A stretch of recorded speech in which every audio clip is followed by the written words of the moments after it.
The District of Columbia serves as a vital intersection between national policymaking and community issues. For over 40 years, the DC chapter of the Sierra Club has been committed to protecting and improving the environment in the nation's capital.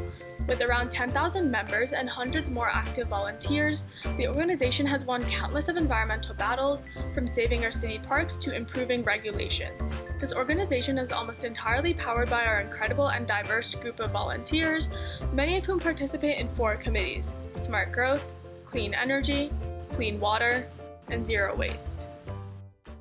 So the Smart Growth Committee advocates for issues mostly around transportation, but also some land use issues around how they can impact climate change. So issues like increasing public transportation, more access to bike lanes, building more density, that's the land use component of it, as well as electric transit. So the goal of the committee is really to advocate for public transportation and land use issues to reduce the effects of climate change. So specifically that means advocating for bike lanes, increased public transportation usage, electric transit, things like that allow people to not drive their cars. Come to one of our meetings, and we're really excited to have new people every time. And I think a great thing about our committee is that there's always action items afterwards, so people can come and they'll have something to work on before the next meeting, whether it's submitting a testimonial or writing a letter to a congressman. So I'm the chair of the Clean Energy Committee, and what we do is we seek to promote energy efficiency and clean and renewable energy resources in the District of Columbia in order to reduce air pollution and to combat climate change.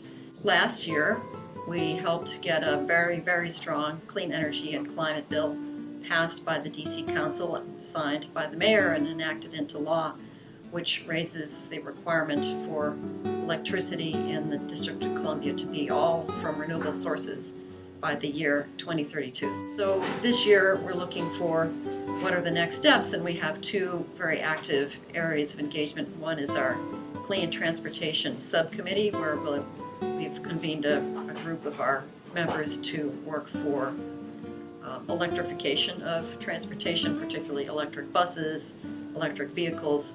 Once our electricity is coming from renewable sources, that's the best place for us to power our vehicles as well. So there are many ways to get involved with the Sierra Club.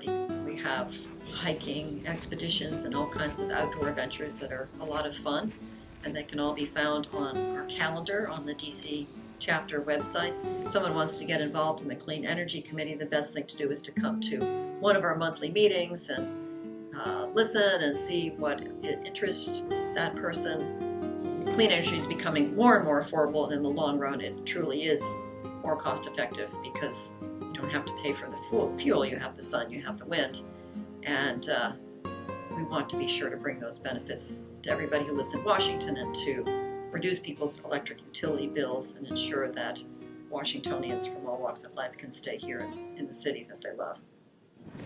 So there's a lot of clean water initiatives through DC government, and the City Council takes up clean water initiatives on occasion. And we're talking about both natural waters as well as drinking water.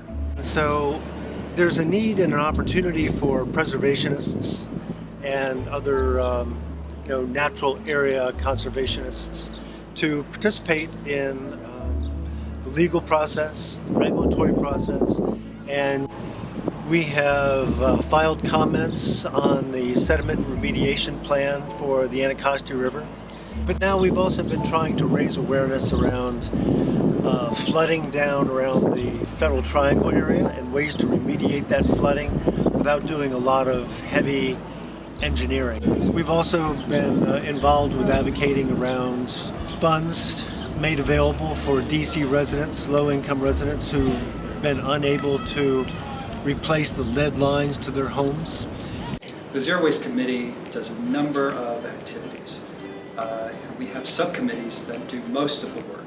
So I chair a subcommittee that works specifically on commercial composting. But we also have subcommittees that do some excellent work beyond what I'm involved in.